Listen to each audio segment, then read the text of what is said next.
வணக்கம் ஆன்மீக பக்தி தகவல் சேனல் நேர்களே, நான் உங்கள் அன்பான சயின்டிபிக் வேதிக் அஸ்ட்ராலஜர் ஆஸ்ட்ரோ அருண்ஜி பேசுகிறேன். நல்லது நினைப்போம், நல்லதே நடக்கும். இப்போ பார்த்தீங்கன்னா இந்த வீடியோவில் சிம்ம ராசிக்காரர்களுக்கு மார்ச் 2026 மாதம் எத்தகைய ஒரு மாதமாக இருக்க போகுதுங்கிறத சயின்டிஃபிக் வேதிக் அஸ்ட்ராலஜி முறையில் எதையும் மிகைப்படுத்தாமல் உள்ளது உள்ளவாறு பரிகாரங்கள் அது மாதிரி விஷயத்துக்கெல்லாம் போகாமல் எந்த கிரகங்கள் எப்படி இருந்தால் எது மாதிரி ஒரு தாக்குதல் நம்மளுடைய வாழ்க்கையில் எந்த தாக்கம் கொடுக்கும் அப்படிங்கிறத துல்லியமாக அறிவியல் சார்ந்த சாஸ்திரமாகிய இந்திய வேத ஜோதிட அடிப்படையிலான சயின்டிஃபிக் வேதிக் அஸ்ட்ராலஜி முறையில் நம்ம பார்க்க போகிறோம். இப்போ சிம்மராசிக்கு பார்த்தீங்கன்னா 11ஆம் இடத்துல குரு இருக்கிறார், 8ஆம் இடத்துல அஷ்டம சனியாக சனி இருக்கிறார், அதே சமயத்தில் 7ஆம் இடத்துல ராகுவும் ராசிக்குள்ள கேதுவும் நீடித்திருக்கிறார் மார்ச் மாதம் முழுவதும். இப்போ மாத கிரகம் என்று சொல்லப்படுகிற செவ்வாய், புதன், சூரியன், இந்த 3 கிரகம் பார்த்தீங்கன்னா ராகுவோட சேர்கிறார். எங்க சேர்றார்? சிம்மராசிக்கு 7ஆம் இடத்துல சேர்றார். ஸோ இது ஒரு கிரிட்டிக்கலான ஒரு காம்பினேஷன். இதில் சுக்கிரன் மட்டும் 8ஆம் இடத்துக்கு மாறுகிறார். இப்போ சுக்கிரனும் 8ல் போயிட்டார், சனியும் 8ல், 7ஆம் இடத்துல ராகுவோட கிரகணம் ஆகக்கூடிய அமைப்பு சூரியன் பெறுகிறார். சூரியன் யாரு? உங்களுடைய ராசி அதிபதி. அதே சமயத்தில் புதனும் பெறுகிறார். அப்படிங்கிறப்போ மார்ச் மாதம் குறிப்பாக சொல்லணும்னா முதல் 2 வாரம் மார்ச் 15 வரைக்கும் கொஞ்சம் சிம்மராசிக்காரங்களாம் பொறுமையாக மனக்கலக்கங்கள் இல்லாமல் சிந்தித்து செயல்பட வேண்டிய அவசியம் தேவைப்படுகிறது. இதில் ஒரே ஒரு நல்ல விஷயம் என்னன்னா, குருவின் 9ஆம் பார்வை பெறுகிறார். ஸோ குருவின் 9ஆம் பார்வை பெறுவதனால ஒரு பெரிய பிரச்சனைகள் அப்படிலாம் இல்லை. ஆனாலும் அந்த சூரியன் என்று சொல்லப்படுகிற ராசி அதிபதி ராகுவோட சேரும் பொழுது, எப்போ சேர்றார்? மார்ச் 1ஆம் தேதியே பார்த்தீங்கன்னா சூரியன் 14 டிகிரி 16 டிகிரி, ராகு 14 டிகிரியில் இருக்காங்க. கிட்டத்தட்ட 2 டிகிரி சேர்றாங்க மார்ச் 1ஆம் தேதி.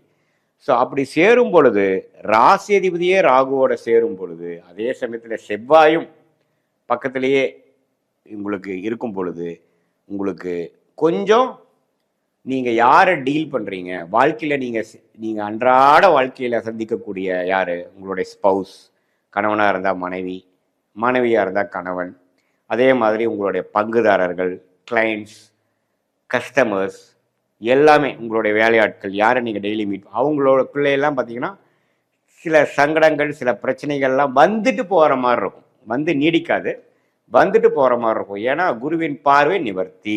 இப்படி தான் கர்மா செயல்படுகிறது. இப்போ உலகமே பார்த்தீங்கன்னா கொஞ்சம் ஸ்தம்பித்து போகக்கூடிய அமைப்புகள்லாம் இந்த கும்பத்தில் ராகு கேதுகள் இருக்கிறது கொஞ்சம் பிரச்சனை.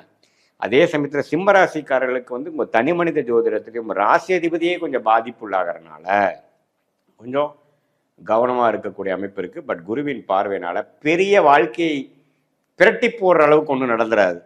அதே சமயத்தில் கொஞ்சம் கவனமாக இருக்கக்கூடிய அமைப்பு. திருமண விஷயங்கள் கலப்பு திருமணமெல்லாம் ஆகக்கூடிய அமைப்பு இருக்குது. ஏன்னா ராகு சம்மந்தப்படுறார், அப்படியாவது சுக்கிரனும் சனியோட சேர்றாரு பார்த்தீங்களா. அப்படிங்கிறப்போ இந்த மாதிரி ஒரு லவ் மேரேஜு, வேற மதத்தை விரும்புகிறவங்க, கிறிஸ்டின், இந்து முஸ்லீம், அது மாதிரி வேற மதத்தில் இருக்கிறவங்க ஒன்று சேரக்கூடிய அமைப்பு, வாழ்க்கையில் ஒன்று சேரக்கூடிய அமைப்பெல்லாம் இருக்குது. குருவின் பார்வை அதை உங்களுக்கு அமைச்சு கொடுக்கும். பேரண்ட்ஸோட சப்போர்ட் கிடைக்கும், கன்சென்ட் கிடைக்கும். அதெல்லாம் ஒரு நல்ல விஷயங்கள் இருக்குது. இந்த அஷ்டம சனிலையும் இதெல்லாம் கொஞ்சம் இருக்கும். ஆனால் கொஞ்சம் டென்ஷனாக தான் இருக்கும். ஏன்னா அஷ்டம சனி நடந்துட்டு இருக்கு இல்லைங்களா. எல்லாமே சந்தோஷமாக நாளைக்கு என்ன நடக்குமோ, நாளானைக்கு என்ன நடக்குமோ, அடுத்த மாதம் எப்படி நடக்குமோங்கிற மாதிரி கொஞ்சம் மனக்கவலைகளும் கிளாரிட்டி கொஞ்சம் குறைவாகவும் தென்படக்கூடிய அமைப்புகள் இருக்குது. அதனால் கொஞ்சம் கவனமாக இருக்கக்கூடிய ஒரு காலகட்டமாக இருக்குங்க. இது பொதுவான பலனே தவிர உங்களுடைய ஜென்ம ஜாதகத்தில் என்ன தசாபுக்திகள் போய் கொண்டிருக்கிறது, எது மாதிரி அமைப்புகள்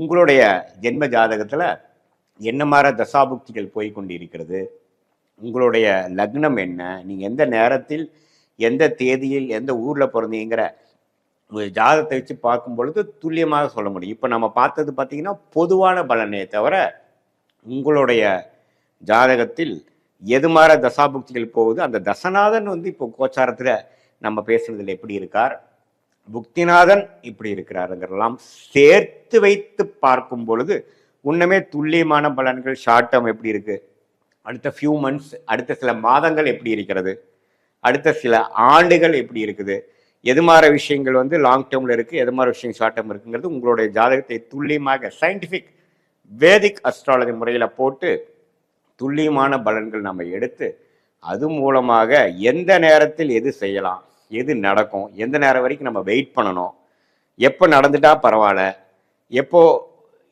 வெளிநாடு வாய்ப்புகள், எப்போ வந்து வேலை மாற்றம், எப்போ தொழில் மேன்மை, எப்போ கடன் அடைதல், எப்போ சில எதிர்பார்க்குற பணவரவு வரும், சுப விஷயங்கள் எப்போ நடக்கும், குழந்தை பேர் எதிர்பார்க்குறவங்களுக்கு எப்போ குழந்தை கிடைக்கும், கல்யாணம் எப்போ நடக்கும், அது மாதிரி ஒரு வாழ்க்கைக்கு தேவையான அத்தியாவசியமான சில விஷயங்களுக்கு நம்ம கிளாரிட்டி இல்லாமல் இருக்கும் பொழுது இந்திய வேத ஜோதிட அடிப்படையிலான சயின்டிஃபிக் வேதிக் அஸ்ட்ராலஜி உங்களுக்கு உறுதுணையாக வந்து உங்களை மேலும் குழப்பாமல், கிளாரிட்டியோட அதிகம் மிகைப்படுத்தாமல், பயமுறுத்தாமல், எந்தெந்த விஷயங்கள் எப்படி எப்படி இருக்குது, எப்படி உங்களுக்கு வந்து தென்படுகிறது, எது மாதிரி நேரத்தில் எது மாதிரி விஷயங்கள் நடக்க காமிக்குது நம்ம ஜாதகம் அப்படிங்கிறத மிகைப்படுத்தாமல் உள்ளது உள்ளவாறு நம்ம பார்க்கும் பொழுது, இப்போ நம்ம நல்ல தசாபுக்திகள் உங்களுக்கு போகும் பொழுது நான் சொன்ன இந்த தீமையான சில பலன்கள் சொல்லியிருந்தேன்னா அது ரொம்ப கம்மியாகவும், மிகவும் சுமாரான ஒரு பிரச்சனைக்குரிய தசாபுக்திகள் உங்களுக்கு போகும் பொழுது நான் சொன்ன தீமையான பலன்கள் உங்களுக்கு அதிகமாகவும் இருக்கிற மாதிரி நீங்கள் எடுத்துக்கணும்.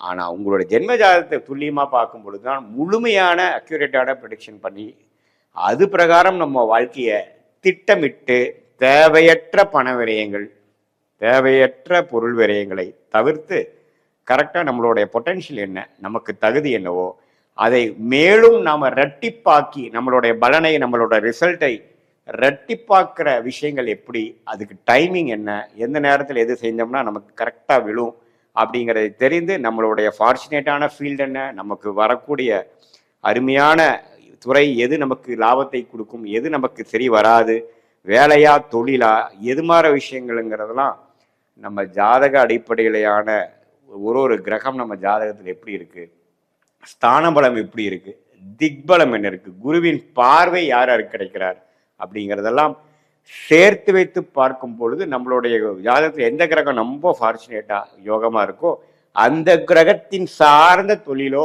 வேலையோ அதில் போனோம்னா நம்ம உண்மையிலேயே சீக்கிரமாக எளிதில் வாழ்க்கையில் வெற்றி பெற முடியும்.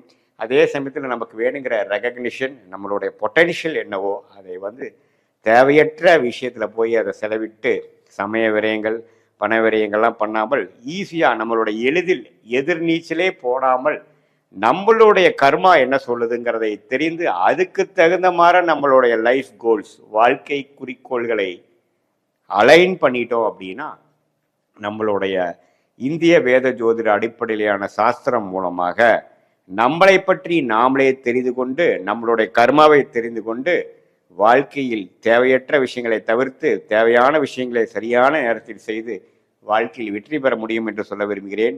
மீண்டும் மற்றொரு காணொளியில் சந்திப்போம். நன்றி, வணக்கம்.